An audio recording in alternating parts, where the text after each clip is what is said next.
Education, Leadership, and Beyond, Surviving and Thriving. My name is Andrew Murata, host of the show, and happy March Madness. It's the first day of the tournament here, and happy Thursday. And hope everybody is doing well on this beautiful day.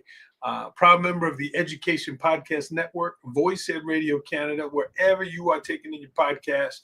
Thank you for watching. Thank you for participating, and certainly your support. Before we begin with today's guest from Mississippi, Zane Thomas. He is a handful. He is an incredible leader.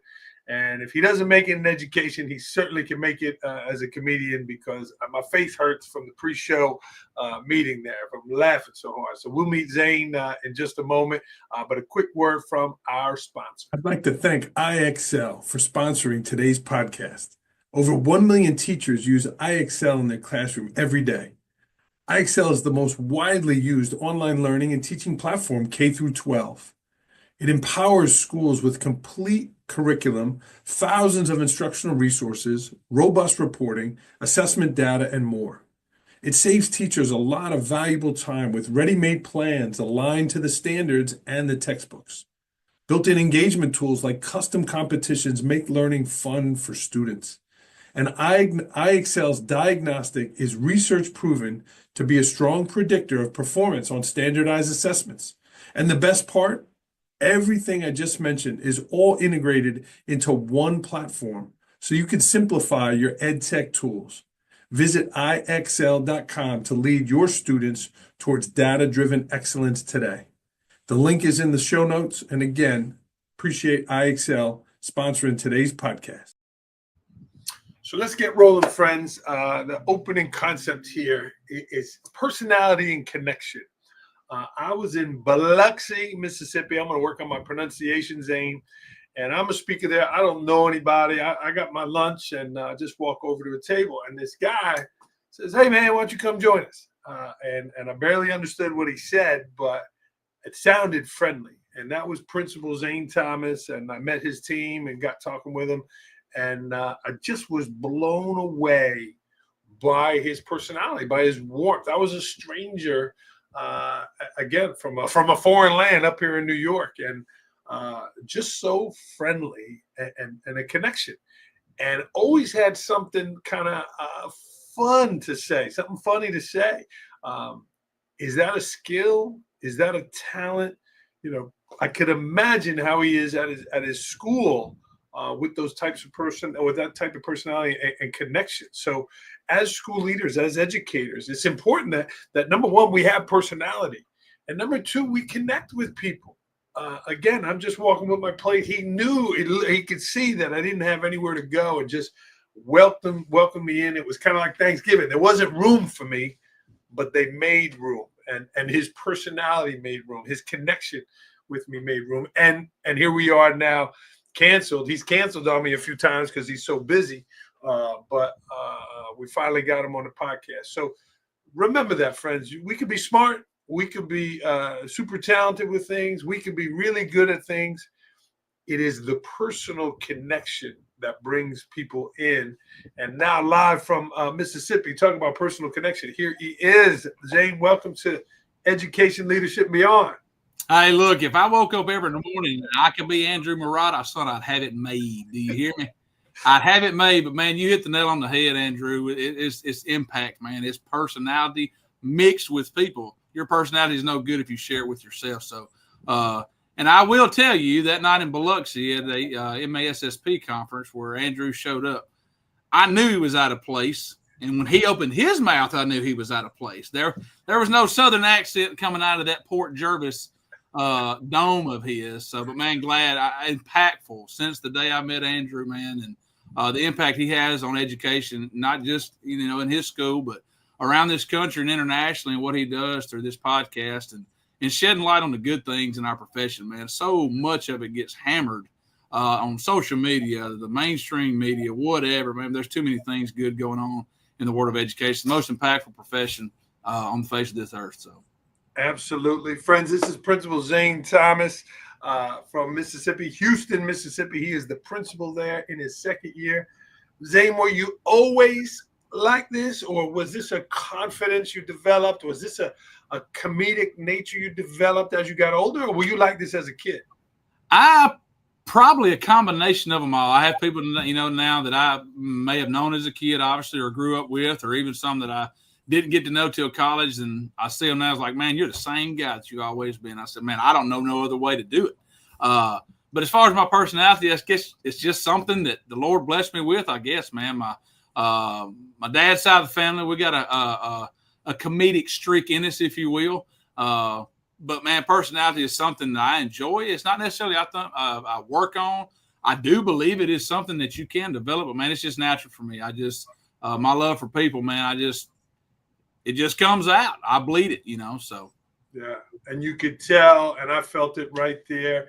Zane, I might need to put the closed captions on so people could understand the accent there. Get a translation, maybe Google Translate or something. Yeah. Well, the thing about it is, the way I see it as far as my personality, man, I got a lot of joy, man, and that comes from the Lord, man. That's something that on a day-to-day basis, regardless whether it's in this building, in education, at my home, in our community, whatever, man, it's just got to be something that you got to stand for something, man. And anything you believe in, there's got to be fruit that you bear from it. So, the golden rule, treating others the way you want to be treated, man, and through your personality and how you purvey who you are and what you believe is huge, man. It's impactful. So mesh that with people, mesh that with hormonal teenagers in a high school, and you have a ball of fun. You know it? Zane, I got to say hello to my mom. She's watching. She will get a kick out of you. Zane, you're in your second year at Houston High School. What's something that you've learned this year that you didn't know last year? Whether it's an improvement or a step backwards, what's something that's different this year than last year? Really hadn't learned anything new, but every day is still a new day. Most of the time in our profession, man, teachers don't hit their stride to about year 3. Same thing for administrators. I was a middle school principal for 3 years before I moved to the high school level. Completely different animal, if you will, a lot faster, a lot more moving parts. But for me, mainly, is being able to understand that all kids, all teachers, every single set of ears that come inside of our door need encouragement. They've got to. If we're here for a common goal and we're here to support each other, man, it starts with me. I have to prioritize my time. I have to know what matters most and live there. My feet need to be there every day. It's easy as a leader or somebody in a leadership role to delegate things or to manipulate things for whatever personal gain or for beneficial things. But, man, you have to be 100% invested. And that's not through words. That's how you walk, man. That's who you are and what you do. Those things have to happen. So in the first thing I understood this year after finishing that first year at high school and second year is everybody matters, man. Our 3 most important people in the building right now is our janitor, our lunch ladies, and our counselor. No doubt about it. In that order sometimes, you know what I mean? So all those people, every working part for us to be able to produce good people to leave Houston High School, man, it's got to be more than just an academic culture. It has to be one of love for caring for each other, not wishing for it, but working for it. And I know we'll talk about that, man. It has to be something we believe and not just something we say. Yeah. Yeah, and those words are something that you live by. That's a saying that you have, a mindset. Don't wish for it, work for it. Where did that come from? And that's something that you're using often. Tell me about that. Man, don't wish for it, work for it. It's a cliche thing. It's nothing I invented, man, but my life's just been built around it. The work ethic taught by my mother and father and the way they were raised and the work ethic and being able to be impactful at what you do, whether you're toting the garbage out, earning $1 or helping somebody that needs it, man, it doesn't matter. Anything worth having is definitely worth working for. And our community is a blue-collar, hard-working, Deep South community. I want our school to mimic that goodness within our community, man, and our kids wrap their arms around that. But this motto, not wishing for it but working for it, can be felt by anybody, whether it's our valedictorian, one of our kids getting a welding certification at our CTE, the athlete, the band member, the student that may have just been dealt a bad hand at life. It affects everybody. There's things with not wishing for something and working for it. There's something to be said about that because everything is earned, not given. Anything worth having is earned and not given. So, I see kids all the time. We have tiny toppers When I say tiny toppers, the hilltoppers, by the way, that is our mascot. But our elementary school kids, we bust them over at the beginning of the school year to our high school, every one of them, kindergarten through sixth grade, man. They come over here and we have a pet rally and they learn what it means to work for it. We start them early. We build our community. I see kids at football games, basketball games. They'll come up to me, kindergarten to fifth grade. Coach, I work for it every day. I work for it. So it's a culture we're building, not just in our building, but within our community, within our school community, and within our school district that I think is paid dividends. And again, my work as a principal is to set that vision and to display that vision. It's not tied just to PLCs or how we measure our academic success. It's how we develop that. Getting to that point, being an ACE-rated school that we are, and all those things are a bunch of different things added together. But man, it's got to be a mindset. It cannot be a piece of paper on the wall. It's got to be what we do and what we walk each day. Well, you're the right voice for that, and kudos for the work you're doing. And my heart goes out to your community. Thank God you had some storms last weekend and it missed your community, but you certainly had some tragedies in your state with those tornadoes. So yep. I'm glad that all worked out for you and your community. Absolutely. And that's the thing about it. The thing that you see, the beautiful thing I love about our community in many small towns throughout America, man, when things like that do happen, it's not what happened to me. It's what are we going to do to fix it? And again, I think it resonates the MO, if you will, behind how our community thrives, man, and being a single consolidated unit for goodness, man, and making sure success happens for everybody. So it's all cumulative for sure. Well, you got momentum there, Zane. You are being recognized as an award-winning principal, and you're also up for an award in the state. So, number one, congratulations, and number two, you have to advocate, Zane. You got to go to a meeting and be interviewed and things. So what are some points that you're going to share about your school, about yourself, that you want to celebrate in this journey of this possible state award?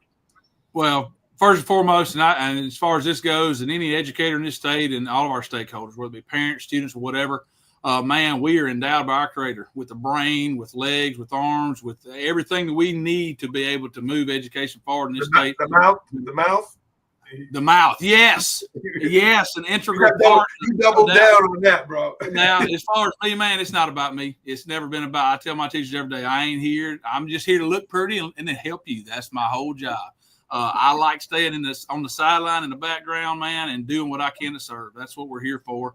But as far as the message that I want educators to hear, especially in our state, are 5 things. Okay, the first one is not to wish for it, but to work for it. Being able to use the power of a shared vision. We all have to be on the same page. We all have to move toward that direction that's going to make us better than we were the day before.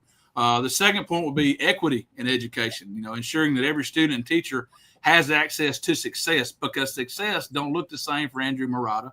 It don't look the same for Zane Thomas, and it don't look the same for students at Port Jervis Middle School or Houston High School. But everybody has that opportunity to be successful. So ensuring that equity. The third point would be building a culture of motivation. I would dare say that the majority of issues throughout our state in all classrooms, regardless of grade level, is student motivation and just apathy, whether it be from a home environment or whatever the issue may be. But when students and teachers feel valued, man, they excel. There's no doubt about it.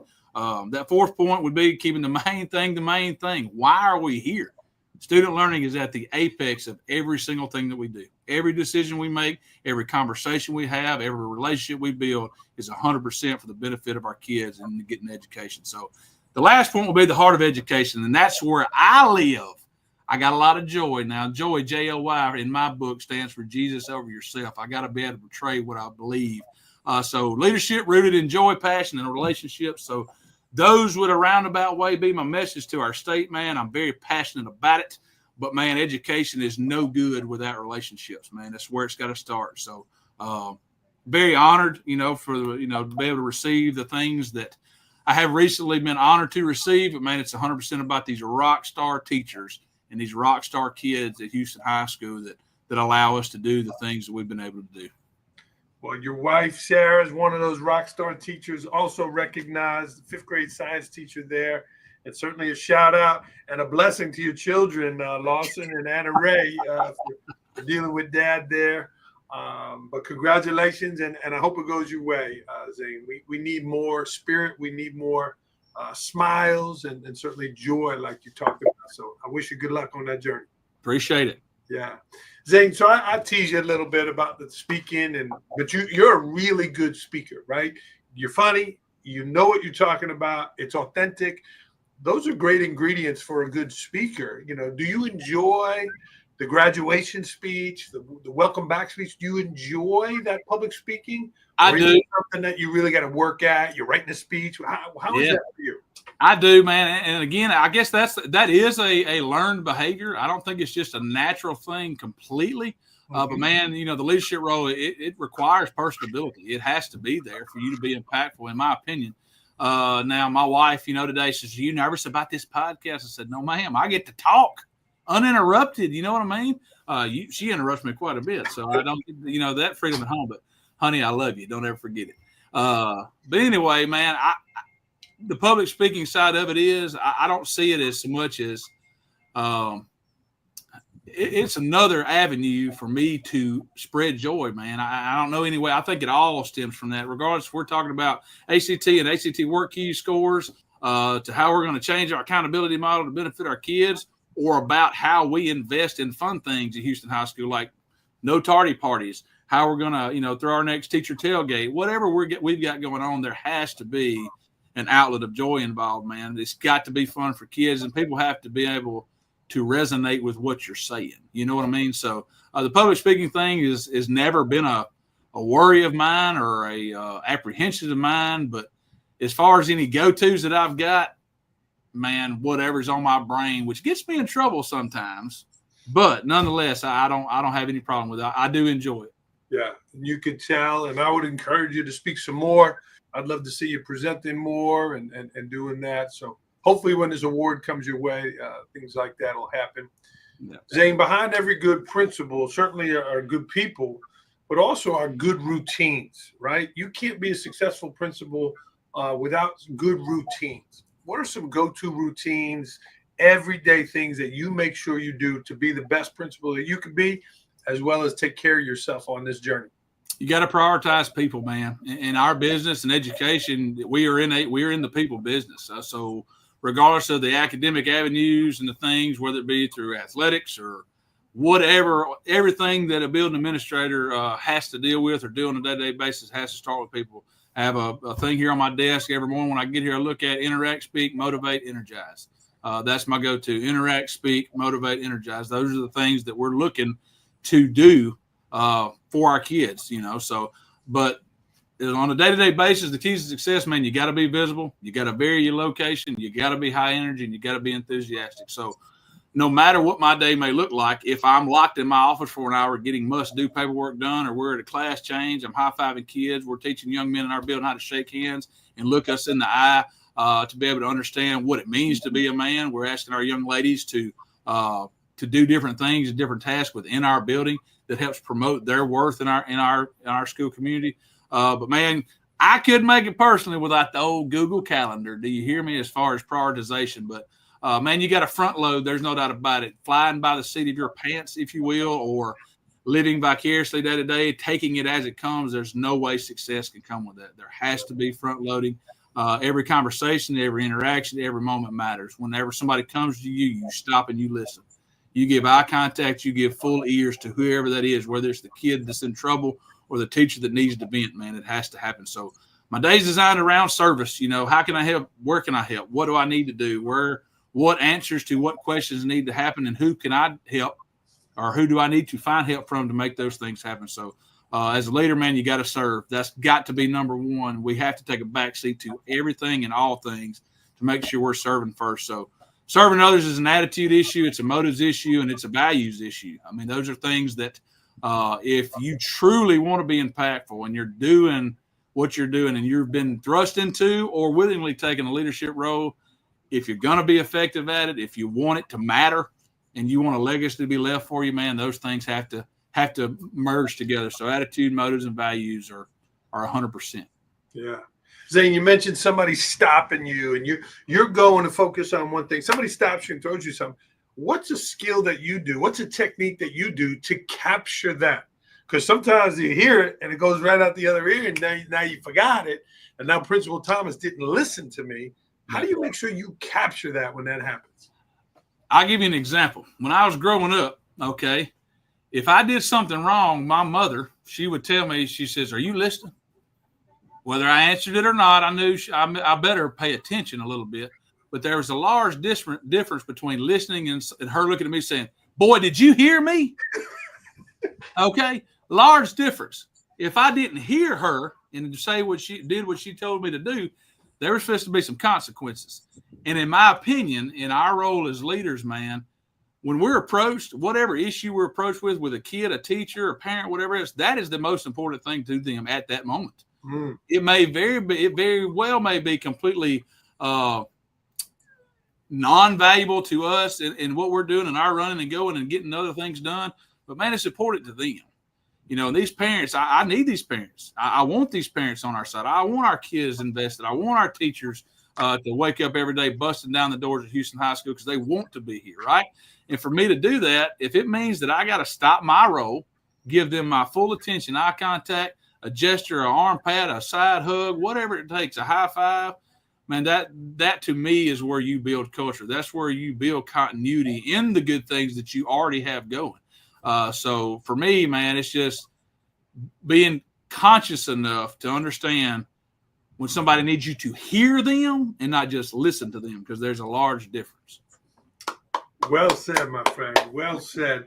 And just for clarification, I did tease Zane about Houston. I said, "Man, would you steal the city name?" And he said, "It's the other way around. This is the first Houston, that Houston, Texas came 11 years after Houston, Mississippi." That is correct. Now, don't fact check me on the 11 years. Sometime after, I think it was right. Yes. So, but we are the original Houston, okay? So every time you go somewhere, anywhere in the country, you might tell them, "Hey, I'm from Houston, Texas." "No, sir." "Mississippi, you ever heard of it?" I'm 100% with the response to the answer of no. Well, they will now with this principle they heard here on the podcast. And if you're watching live, please jump in, say hello to Zane, and if you need me to translate it, we can do that for you. But man, you really represent the school well. Zane, we talked off air. You know, it's NCAA basketball season. It's opening a baseball season, but in Mississippi, it's always football season. Yeah, I see the football behind you. You coached, you played. It's a big part of your life. Tell me some lessons that you take from the football field, some of the mindsets from football that you use as a husband, a dad, and certainly a school leader. I mean, going back to the not wishing for it, working for it. I mean, not necessarily that slogan, but the attitude and the effort behind that, man. The servant leadership to me is at the utmost importance, or is of the utmost importance in my day-to-day, man. For kids, coaching football, I could get in their tail when I needed to get in their tail, but at the same time, I could hug them and tell them I love them, and they knew a minute. If football absolved, they knew that I cared about them and loved them. So being able to add value to people in any way necessary, it doesn't matter. I mean, you made mention about a little bit of my tenure, man, from being a teacher coach. I've taught every social studies that can be taught, coach tennis, coach baseball, coach football, multiple sports. All of those things. Now, I'm not built to be a tennis player, but I did coach it, okay? But through all of those things, all that was the Lord provided me another opportunity to spread joy, man. That's all it was. So where your feet are is exactly where you need to be. It's just a mindset that we have to make a decision to be impactful. But, man, those lessons learned are invaluable. Every stop, everywhere my wife and I have been in this world of education and actually physically moving from this job to the next or whatever, completely impactful on the lessons that we've learned and how to actually value people, but more importantly, to add value to them, I think is the biggest thing. So, again, man, it's not about us. It's about the one that made us, man. We just got to do our part to make this world a better place. There's a thing up here up north, Zane, about don't mix church and state. Well, down there, it doesn't seem like it's certainly one message, and I love 100%. I can tell you right now, if it come over, if my job came in front of me serving Jesus, I ain't making the buck. And I can tell you this: if it come down between me choosing between the two, I can find another way to make $1. I promise you that. There you go. I'm not gonna back off from what I believe. And we're going to back it up a little more. Get in your tail, right? That means working with a kid. There's no. Yeah. Here's a Google translation. Okay, make them work and be responsible. Okay, get in their tail. Get in their tail. Motivate, baby. Leadership strategy. I used to have a former superintendent, and his slogan to us as teachers and educators, coaches, everybody, we're gonna motivate them, educate them, and graduate them, baby, by any means necessary. I like that. So, whatever you got to do. I like that. Zane, you're a lot of fun, breath of fresh air. A great student of mine, Dad, is watching. Thomas Rodano. Thomas, thank you. Zane, you make it look easy, right? You're in a good mood, but that's a work ethic, right? You're showing up your best self today.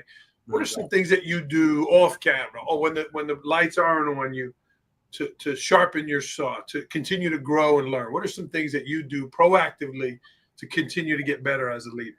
Well, I mean, you made mention earlier, about how things have impacted me, man, and what that looks like. Going back to my coaching days, I used to tell kids, think about preparing for a Friday night for a football game, those preparation days of practice leading up to it. I always told our kids, man, if somebody gave me 7 days to cut down a tree, I'm going to spend 6 of them sharpening my saw.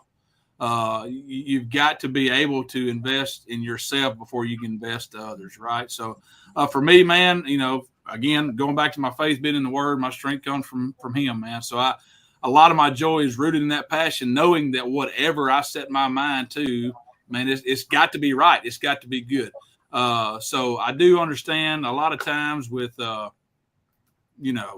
different things that happen within our world or in our own life, we can make excuses for it all we want to, man, but the situations in front of you still got to be dealt with. So, I think the most impactful thing for me is in this order: being a Christian, being a husband to my wife, and then my children. And those 3 things. If I can do those 3 things well, that's what I'm called to do.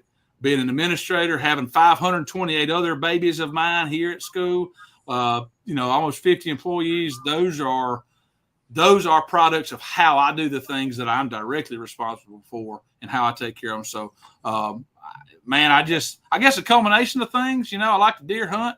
I like to fish. My son plays ball. I mean, so there's a lot of things that I do to unplug and to be able to plug back in when needed. So, but I guess I rambled a little bit right there, believe it or not. But that's a culmination of where my heart is, man.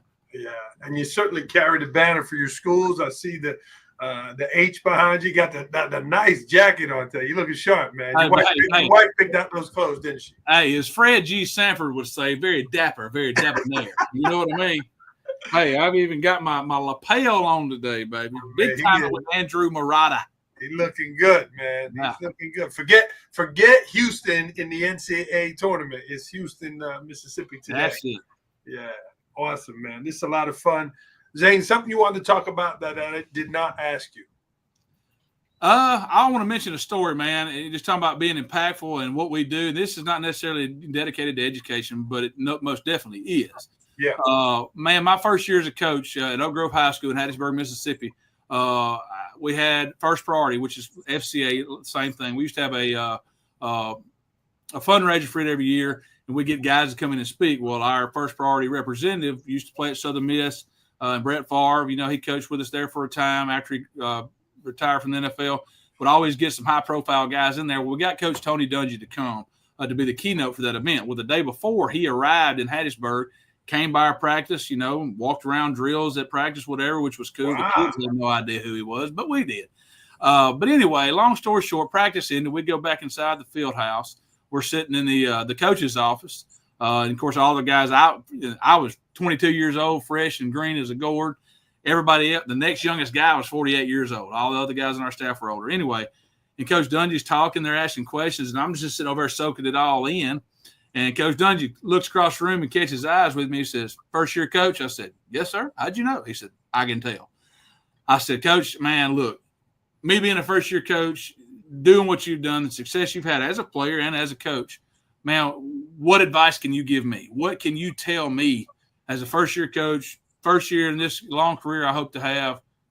what can you tell me that's most impactful? And he said, Coach, you got something to write on? So, man, I went to shuffling. I went to looking for pens and pencils or whatever else, and I did. And I got my pencil ready, and I'm looking, all right, Coach, I'm ready. He said, you got enough lead in that pencil, right? And I said, I hope so. And he looked at me, and he said these 3 words, love them all. And that was it. Love them all. He didn't go any details about any championships. He didn't go any details about academics. He didn't go any details about this, that, and other things that honestly do not matter. He looked at me with all the wealth of knowledge that he had in his head and the success that he had and been dealt, and told me to love them all. And that's what I believe. That's what I strive for every day. Right over the top of this computer I'm looking in is a picture of Coach Dungy and I, and that is a daily reminder to me that is my mission, is to love everybody, man, is to do it the right way all the time, not when I feel like it, because, I tell our kids every day, every day's a great day and every meal's a feast. There's no such thing as a bad day, man. It's exactly what you make it. So that's a little fun story that's very impactful to me and has been very impactful in my life and in my career. Wow. That is a great, great story. And Tony Dungy is a terrific person. So thank you for sharing that. Absolutely. All the talking you've done, I've never heard you tell that story before. Hey, man. Hey, there's a first time for everything. I noticed there was another little saying he said in there: "Fresh and green as a gourd." I wrote Fresh that and one. green as a gourd, baby. Hey, welcome to Mississippi, Mr. Murata. I love it. I'm going to get my doctorate in Mississippi. Yeah, I love it. Zane, what's something you're looking forward to?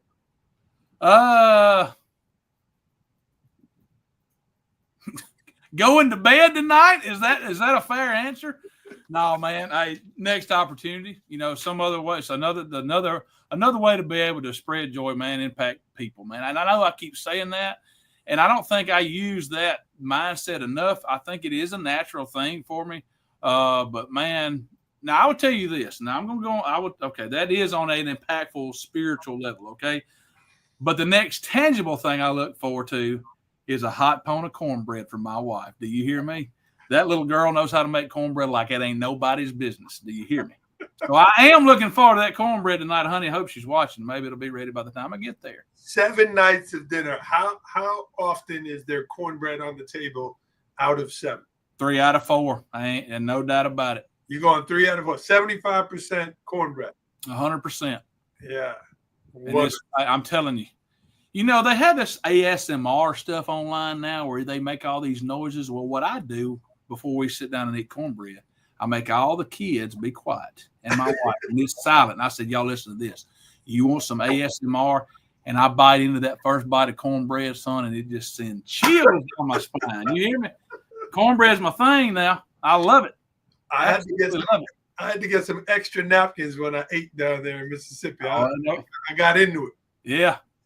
You wear it on your chin at least for the next 3 hours after a meal. Get it right in there. So, yep. Pretty cool, friends. This is Zane Thomas. Again, if you're watching live, please jump in. Zane, I got to go to the chiropractor after to get my face straightened out because I'm smiling so much. Yeah. Thank you for being a great educator and just a warm spirit. It's a lot of fun here, and you got a lot of good quotes. So, but we're at the 2-minute warning, Zane. I know that could be challenging for you.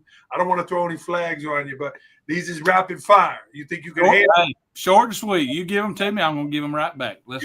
You're down 7. We need to score and go for 2. 10-4. Let's move. Here we go. Last book you read. Good Leaders Ask Great Questions by John Maxwell. Ooh, nice. Last movie you saw. Home Alone with my kids in the floor. Nice. Last concert you went to. Matthew West. He's a Christian artist. There you go. Last song you sang alone out loud in the car. Kiss an Angel Good Morning by Charlie Pride.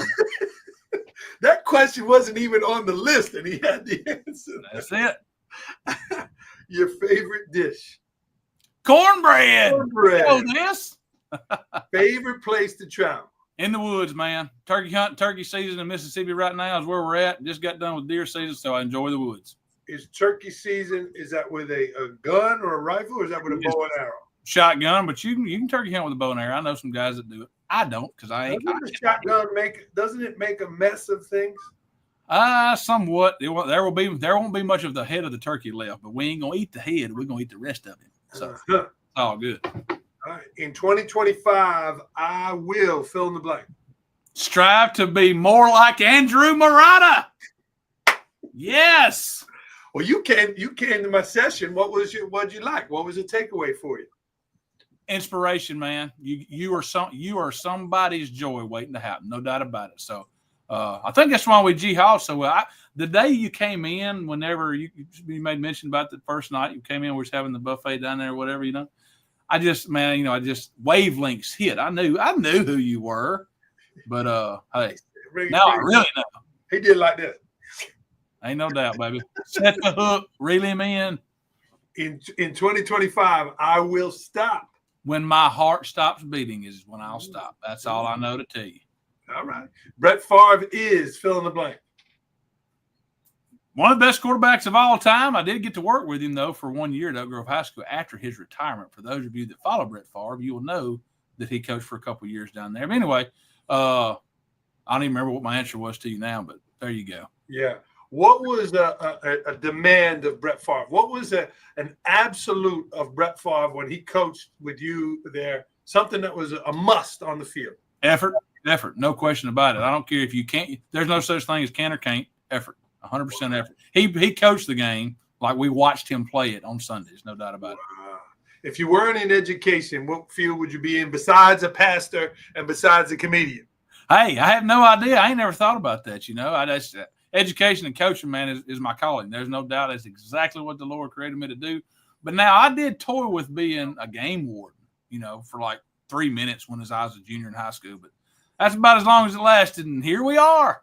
And that's the person who's making sure hunting is done appropriately. They have their license, all that kind of stuff. Correct, absolutely. Hunting, Forestry Commission, things like that, gaming, Mississippi Wildlife, Fishery, and Parks down here. They do a phenomenal job. Obviously, it's everywhere. I'm not saying nobody else does, but it was something I was intrigued at for about 3 minutes as a junior. I think you would. I think you would be good at that. Maybe in your retirement. But then I'd be alone in the woods with the trees, and they don't talk back, which may be a good thing. You won't be interrupted. There you go. What am I doing? I've missed my whole calling. Zane, you again, a lot of passions, a lot of joy. What's a pet peeve of yours? What's something that bothers you? Not being on time, man. I tell our kids every day, be where you're supposed to be when you're supposed to be there. There is no excuse. It takes zero talent to be on time. It takes zero skill to be on time. It takes zero knowledge to be on time, man. Be where you're supposed to be when you're supposed to be there. You cannot be successful unless you learn that skill, for sure. I was scrambling to get the show ready, and you already are. Yeah, 100%, man. It's got to be something that you got to practice what you preach. Hey, the proof's in the pudding. There's you another one-liner. But if I expect that out of my kids, out of our teachers, the whole 9 yards, man, I've got to be the epitome of it, man. But being on time is huge. It says a lot about who you are, what you believe in. 100%. At 8 a.m. on Saturday morning, I will be fill in the blank. Getting ready to go to my wife's 20-year high school reunion. So I'm not going to go into particulars about that because I don't want to make some people mad that I don't even know. But that's what we're going to do. We'll have a little family day. So it's a cool thing. We're looking forward to it. It'll be from my wife from Kosciuszko, Mississippi. That would be around Jackson area, central Mississippi. So food for thought. Kids come to that? They do. Both of our kids go there. All of her other former high school friends, whoever, whatever. So that's what we'll be doing all day Saturday. I may be regretting it. Hopefully the cornbread is good. If they don't have it, I will turn around and walk out. Guarantee you. Absolutely. That's a must. Yep. One thing you're curious about. Did we really go to the moon? You know what I mean? Like when they said we did. I'm not real sure if we did. Whatever. We'll find out one day. I don't know why it matters. But anyway, I don't think we did. That's just my opinion. But on a serious note, another thing that I'm curious about is the correlation in education between success, not achievement, but just success and motivation. And I began some studies on that and looking what makes brains tick in the world of our adolescents today. So that's something I'm very, very curious about and in the process of trying to figure out. But if anybody already knows that answer, I will fly to you to Houston, Mississippi, and we'll pay you for that answer. So I think the answer's right in front of you. Zane Thomas is the answer. That's one thing. Something that about Zane Thomas that people do not know about. I don't know. I'm not real sure that I hadn't shared anything, but I will tell you something I know you do not know. But around Houston High School, old Coach Thomas here has a pet chicken that hangs out with him. Did you know that, Andrew? I did not know that. And it's a female chicken. It's a hen, and her name is Topper Chick. Topper Chick, how are you doing today?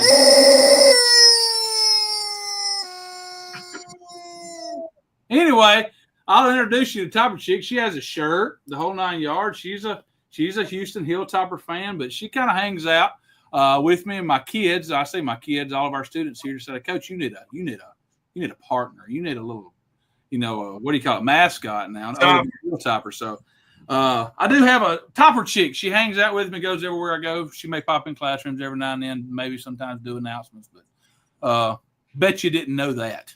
I did not. Welcome, Topper, to the program. Zane, this was fun. You're on the goal line now. We need the 2-point conversion. You are a home run here. Give us a quote to get that last score here for this podcast. The same boiling water that softens the potato hardens the egg. Your circumstance does not define who you are. It's what you're made out of. Wow. Say that one more time. The same boiling water that softens a potato hardens the egg as well. Your circumstance does not define who you are. It's what you're made out of. Zane Thomas, everybody. Houston, Mississippi. Zane, this was a lot of fun. I appreciate you, brother. Thank you, Andrew, man. It's been a ball. Hey, God bless you guys, and thank you for all that you do, my friend. Right back at you. You stay on the line a second. Thanks to our live viewing audience. Zane is a bright spot in education, and man, you did a great job today. So we're going to sign off on the podcast. Enjoy the NCAA tournament. Enjoy opening of baseball, and certainly the warm weather up here in the Northeast. And hopefully you stay cool down there. That's right. Hey, Topper Pride, baby. Y'all have a great rest of your day. Keep surviving and thriving, friends.